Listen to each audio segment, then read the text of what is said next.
Listen, this may not seem like a magic trick to you, but it's very magical to me that I did make it on time.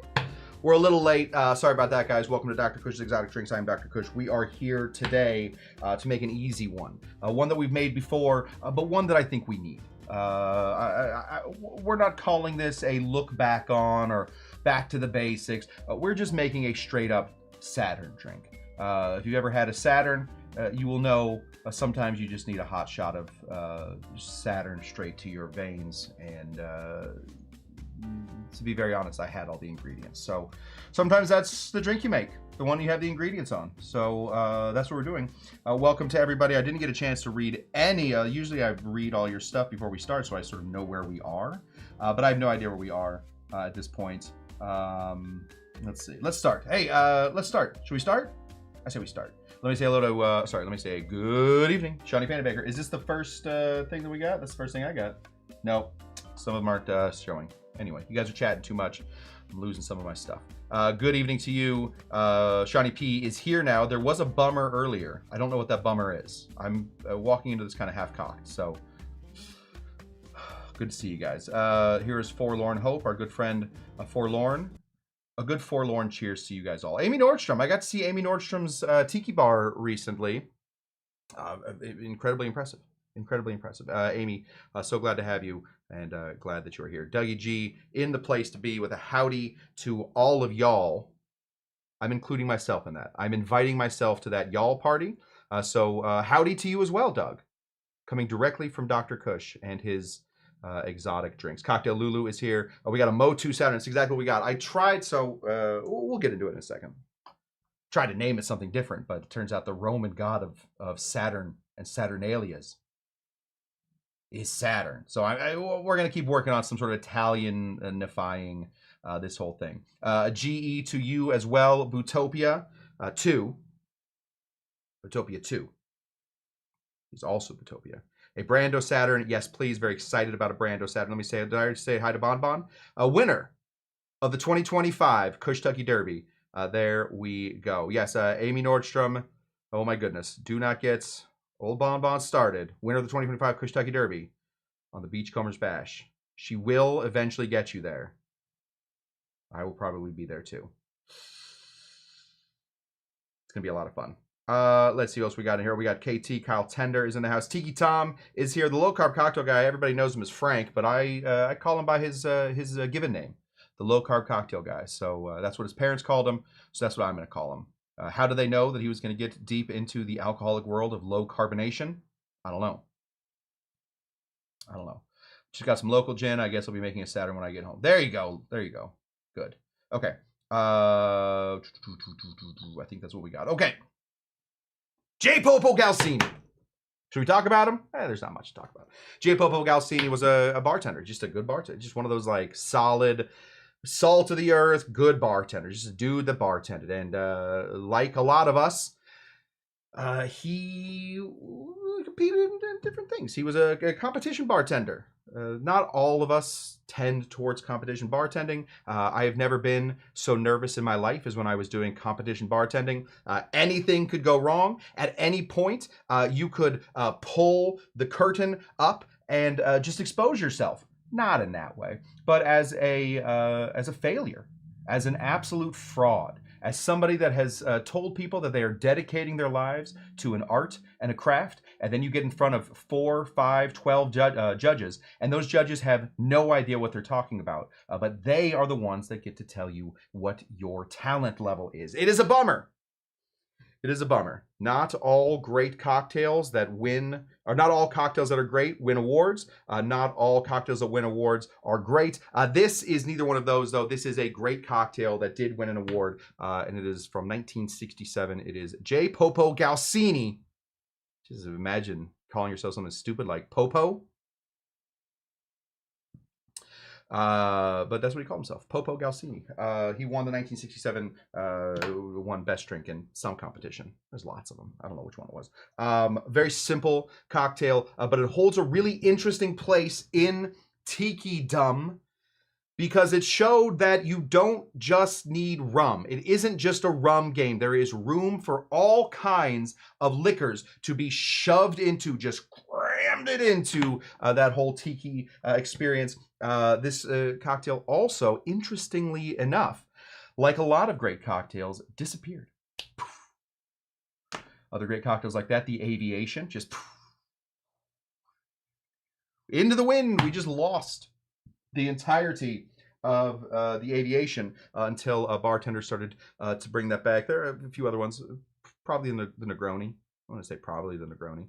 It just disappeared. Nobody knew what to do with it. They didn't want anything to do with it until a guy named Jeffrey. I talk about Jeffrey all the time on the show. I did not get a chance to meet Jeffrey this time at Tiki Oasis. Jeffrey, a beach bum Barry. Didn't get a chance to meet him. He and I, ships in the night, like two little pirates that are just colliding. We are always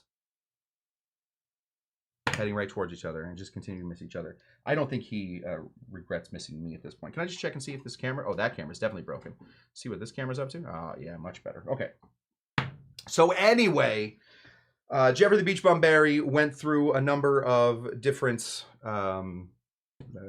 cocktail tomes, just like books and probably awards given out, and he found this cocktail and kind of adopted it into tiki because it does have an awful lot of tiki ingredients. We're talking orgeat. That's a big tiki ingredient, folks. For a long time, I used to say the flavor of tiki, more than anything, more than pineapple, more than Jamaican rum, would be orgeat. We're also going to be mixing that in with some falernum. So people that try and fudge their falernum by saying, I got orgeat, I don't need extra falernum. Can't do that with this one. You got to split your falernum base, your sweet base.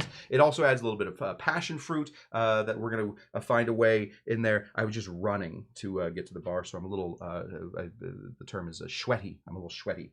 A little bit of lemon. And then, of course, gin, which despite Paul giving us the okay, saying Paul Bellamaro, we all know, Paul Bellamaro and I both have feelings on vodka. I've warmed up to it a little bit. Paul has not, and that's fine. Stand your ground. But gin, more than anything, is just a flavored vodka. Okay, it is basically, not exactly, but basically. Today we're going to be using the brand that sponsors this bar. We're going to be using Brando Gin, just to bring in some more of that, some more of those fruit flavors that sort of go well with a lot of tiki drinks. Usually when we're adding Brando Gin into a classic gin cocktail, it's because we want more fruitiness, more island to come through. Today we won't have that issue. I've never made a Saturn with the Brando Gin, so this is an experiment for all of us, really. Kyle set up the bar before this whole thing goes, so let's see how well he did. He did give me one of these, nice and empty. Sometimes you find little things hiding in there. Don't do that. If you've used one of these to, say, make a mojito any times recently, we all know that mint is the glitter of the bartending world. Once you put glitter on anything, that's just now your glitter stuff. Same with mints. If you are making drinks in a night and somebody asks you for a mojito, there are a lot of reasons bartenders do not care for mojitos. They're tough. It's just like serving breakfast. When I used to work at a bar or at a restaurant called the Cracker Barrel. Cracker Barrel. I used to work mornings, Sunday mornings. Let me tell you about Sunday morning diners. They are very particular about their eggs. And let me tell you a really easy thing to mess up. Somebody else's eggs. So I feel like mint and mojitos specifically are sort of like the Cracker Barrel version of eggs.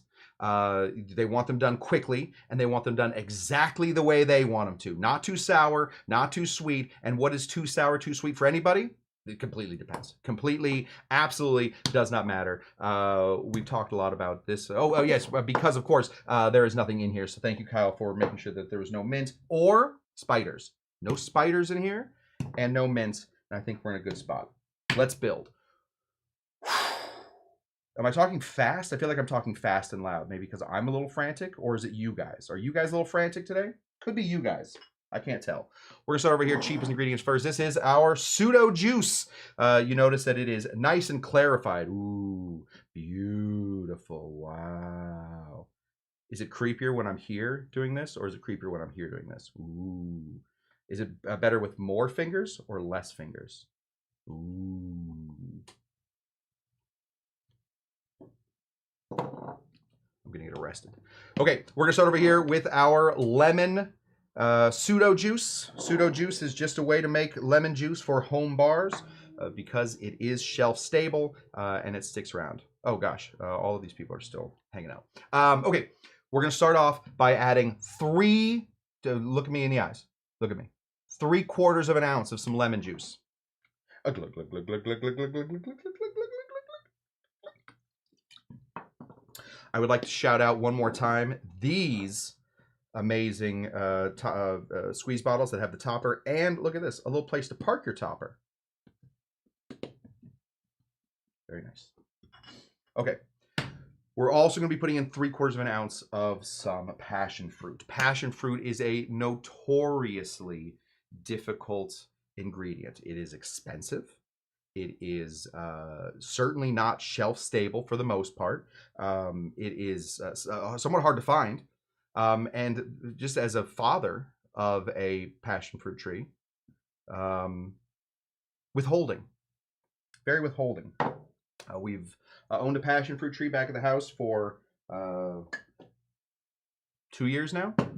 Never seen a single passion fruit on it. At this point, the first passion fruit is going to cost us about $800.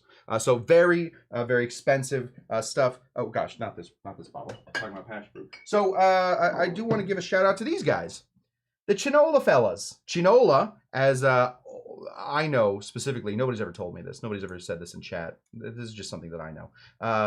Chinola is a slang word for passion fruit. I forgot who told me that. It was somebody in chat. Go ahead and grab your Chinola. This is passion fruit liqueur. It is fairly shelf stable, meaning you can keep it on your shelf and not worry too much about it going bad.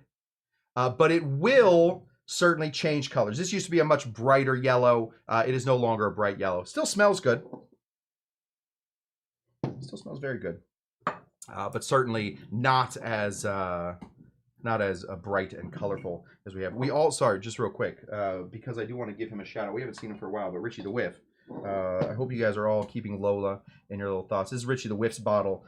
Richie the Whiff never changed. Even though I changed from Passoa to other types of passion fruits, Richie the Whiff wanted to keep that Passoa bottle up there. So it's still there. So wherever you are, Richie the Whiff, we hope you're well. We have whiffing cubes tonight. How is this guy missing this class? 3/4 of an ounce of some passion fruit, either syrup, homemade passion fruit syrup, or some crushed up passion fruits, or they make them for like shakes, like little cubules of passion fruit. Throw some of those in here with a little bit of simple syrup because you're gonna need to sweeten those up. Or this guy, Chinola. This certainly one way to go. 3/4 of an ounce, please.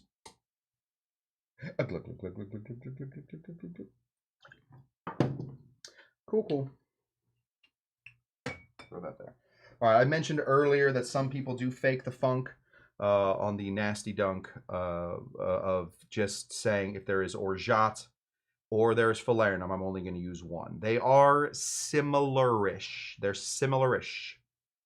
But they aren't the same. They are not the same. So a lot of times you can switch out orgeat for falernum and get a passable drink. For this one, impossible. Not passable, in fact, impossible. So we're going to be splitting our base here with a little bit of falernum. This is the velvet type. Can we just get a little focus on that, please? Thank you. Way better. We're never going to win an award if that's out of focus. This is Velvet Falernum. This is John D. Taylor. Very simple, pretty cheap liqueur. Certainly shelf stable. This does not change at all. I think I've had this same bottle for 37 years or something like that. Something crazy. We're going to go ahead and put in 1/2 ounce of some falernum, please. Glug, glug, glug, glug, glug, glug, glug. Now let's reach for something that is not shelf stable. Let's reach for something that we know where it is. Oh, it's back here. This is our homemade orgeat. The only problem with orgeat is it does sometimes the all the sugar sort of sinks to the bottom. So you know, get in there, give it a little shake. This is made with. Do we know my recipe for it? Trader Joe's blank almond milk. Whatever comes in the pink bottle or the pink like lettering and whatnot. That's what we want. Unsweetened, no flavor, no nothing. Don't add anything to it. You put in 1 part of that, 2 parts of sugar. And then you add, just to taste, you add a little bit of almond extract. If you can extract it from the almonds yourself, I don't know how you do that, but if you can do that, great. I just buy the cheap stuff. A little bit of almond, a little bit of rose water, and a little bit of orange flower water. 2 very tiki ingredients. We're gonna go ahead and put in 1 ounce, but less than that. 1/2 ounce of some orgeat.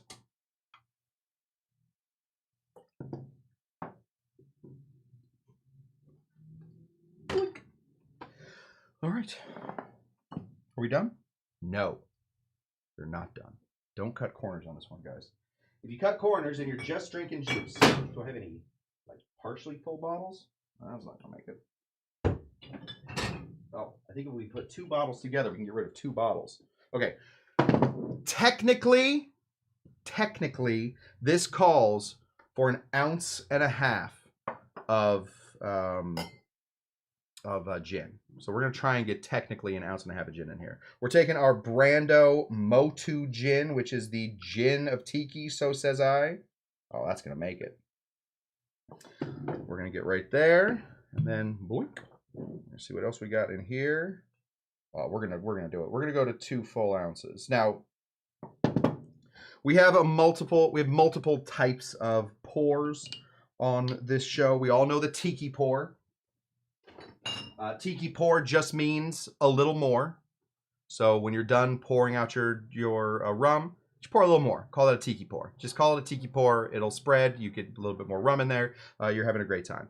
There's another very specific type of pour that we have on here. I don't know if anybody else is using this terminology yet. Oh, he doesn't have a bottle back here.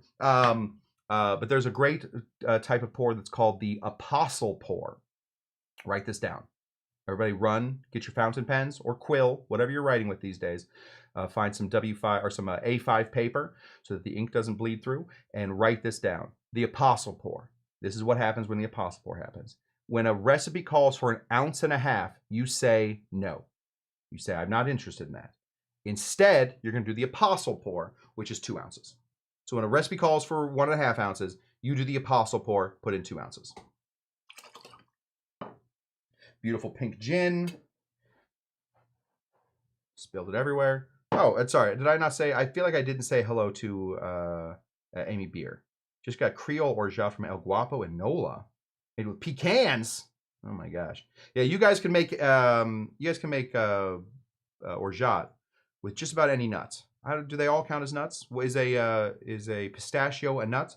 I've had a number of great pistachio orgeats. Very delicious. They add that pistachio taste. And if you do it right, it comes out a little green. Not everybody loves a green drink. Get those people out of your life. Lots of ice. How much ice? Almost too much. All the way. Oh, yeah, look at that. See? Little ice sticking around the top. We're going to be shaking this cocktail. We do not want this cocktail to end up being overly watered. So, instead, we are going to put a lot of ice in here. Seems counterintuitive. The more ice you put into it, the less watery it's going to be. The more fortitude, the more friends your ice has, the less likely it is to shrink away and just get watered down. The more friends, the more pals that the ice is hanging with, the bigger the gang is. The more gang, the less watery. It's a big mixed metaphor. Don't worry about the mixed metaphor. Just remember, more ice equals less water. That's how we do it. Lots and lots of shaking. Here we go. Whoa, yeah! This camera's not working. Otherwise, we would do a whole flipperoo. Maybe we'll go down here.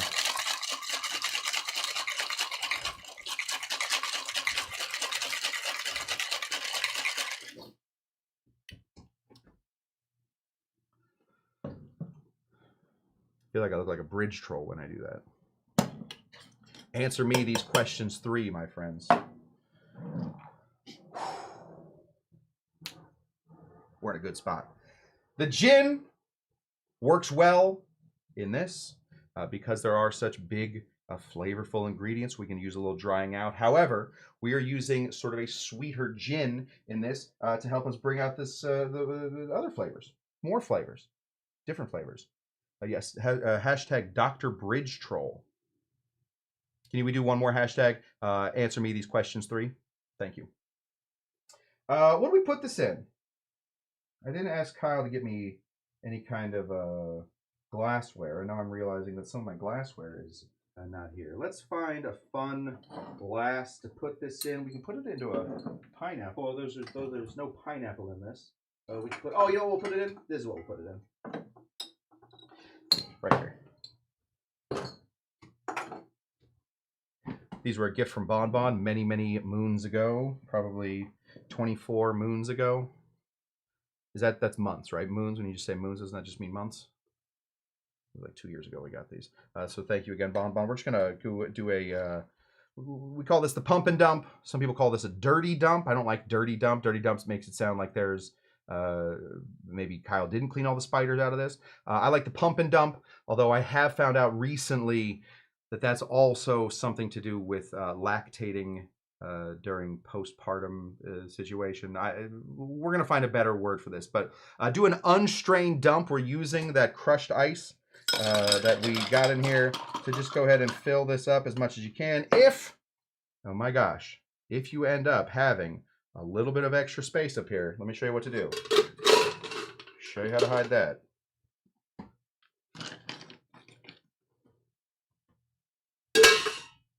It's a Spanish term.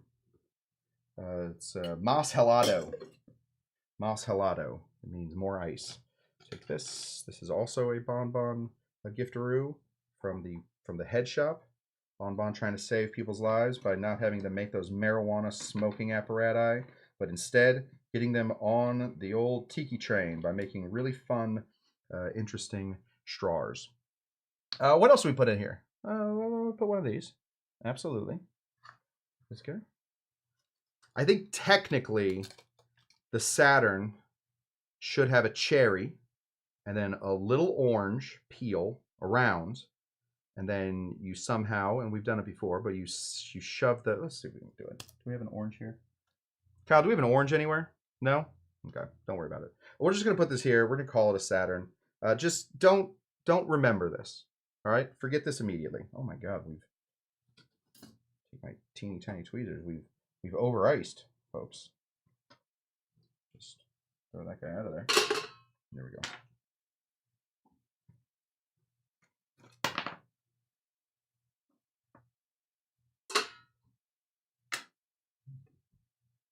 Okay. Oh, Kyle asked, what kind of question is that? Do we have oranges? I guess we do have oranges. Don't worry about it, Kyle. We're doing something a little different today. Unless you have one immediately, and then we'll work on it. This right here, my friends, one of, if not the most famous, classic gin tiki drinks. There are a couple other ones. It's not the first gin tiki drink. Certainly not. I would argue, and I will fight you on this, I would say that the Singapore Sling, probably the first gin tiki drink. However, because the Singapore Sling was created well before the Tiki Revolution, or the Tiki Boys had their little Tiki fights, I would say that the Singapore Sling is the original tropical gin drink. This, though, clearly happened in the midst of the Tiki wave. And so I would then say that this would take its place. Now, there is another one coming up, which is gaining speed, called, of course, the Humu Humu Nuku Nuku Apua'a, created at a bar called the Smuggler's Cove. A delicious cocktail, certainly. Does it have the gravitas of a Saturn? I don't know. I don't know. How about the fog cutter? Oof. Ugh. Would I say that the fog cutter is more famous than the Saturn? I would say it's more famous than the Humu Humu Nuku Nuku Apua'a. Certainly. I think the problem with the fog cutter is not everybody has Amontillado sherry all the time. And so it doesn't get made that much. Whereas a lot of bars do, for some reason, carry some sort of, like a lot of tiki bars, carry some sort of passion fruit somewhere in their stores. Battle Box, yeah, Battle Box, Saturn, and the Humu Humu Nuku Nuku Apo. I'll probably throw a fog cutter in there too, just to see which one we like more. Yeah, maybe we will.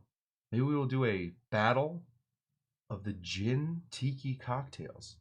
I'm gonna get that super sponsored. We're gonna do that. I was wondering if it was still a gin cocktail. I don't think about the famous part. I'm just wondering if it's still a gin cocktail. I don't think about the famous part. Oh yeah. Oh yeah, yeah. I believe the fog cutter's gin. Now I'm all mixed up. Oh good. Amy Nordstrom loves the Singapore sling. We all love the Singapore sling. It's a great drink. Okay. This one's just melting here while I'm talking. Let's give this a little drink. That's stupid. This is stupid. It's like the greatest thing there is. I'm not gonna lie to you. I won't. I promise you, I won't lie to you. The Motu Gin does really cool things in this. I know that they sponsor the show a little bit, that are helping me out, but I also do want to say, with the Motu Gin, this is a better cocktail.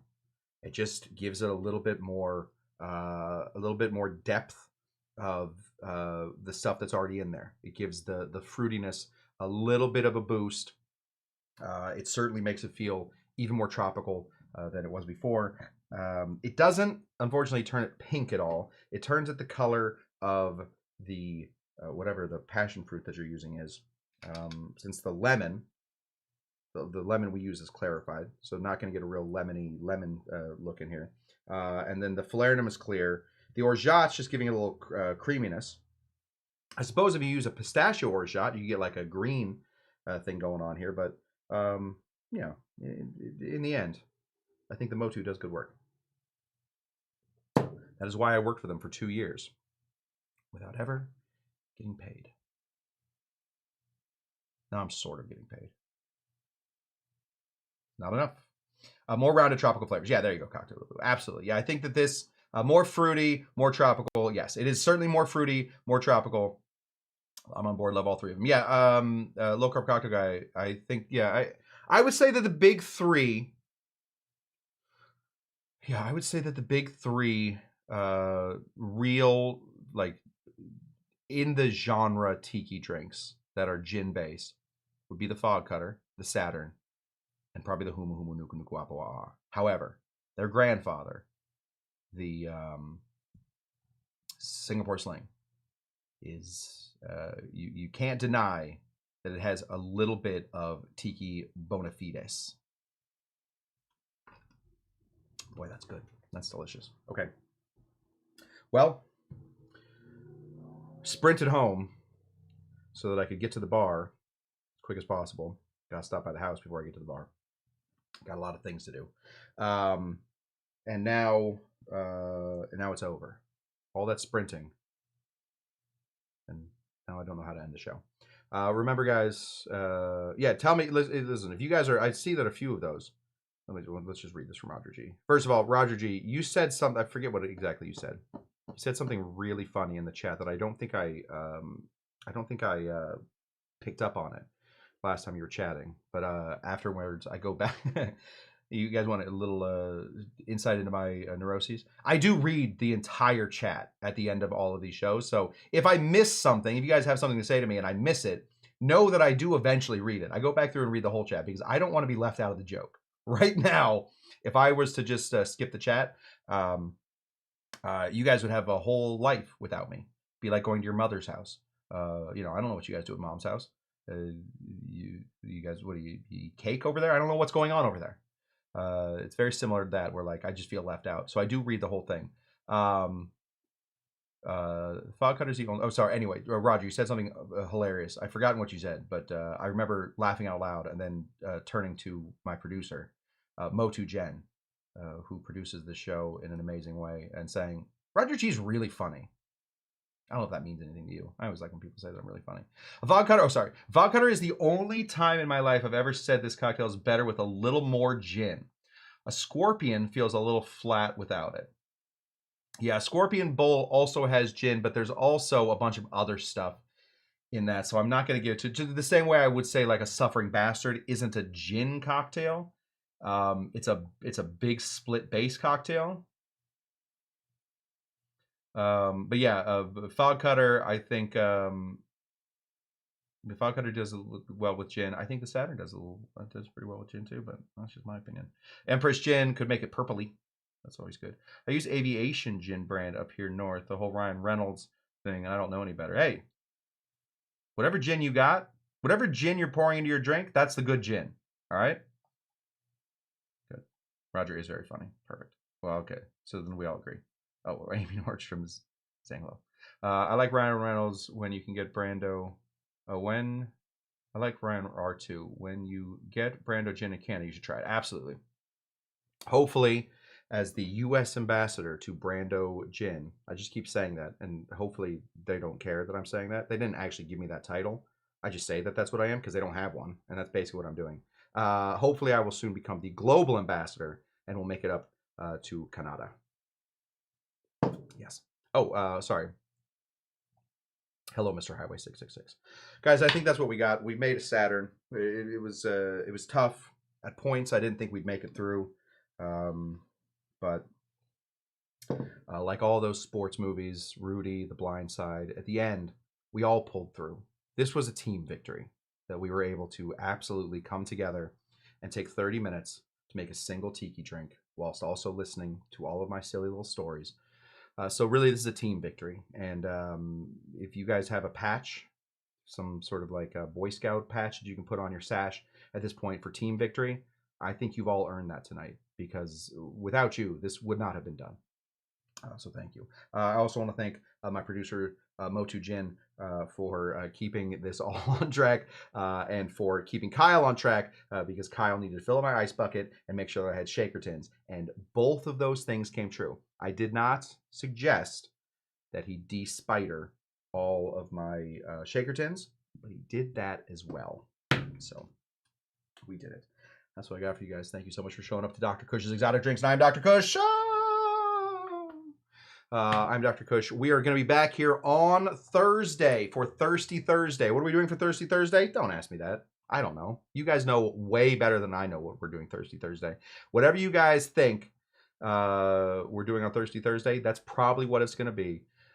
And then we're going to come back and do Saturday, and then we're going to do Tuesday again, and then we're going to do Thursday, and then Saturday, and then it's just going to go on like that until infinitum, unless I can't do one of those days, and then we will most likely put it on to another day. Should we do this real quick? Just a little second me.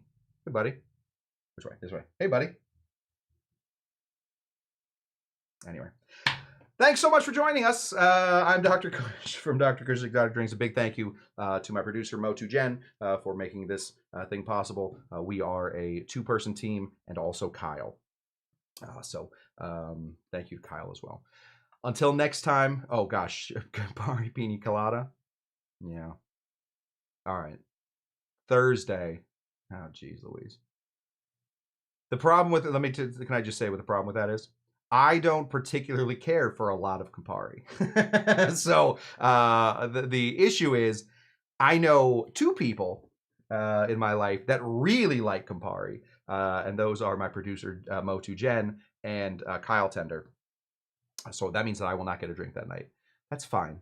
That's fine. I can go a night without a drink. But I will lose that drink immediately to those two Goombas. Until next time, guys, thank you so much for showing up to Dr. Cush's Exotic Drinks. What do we always say? Things broken. Bye-bye.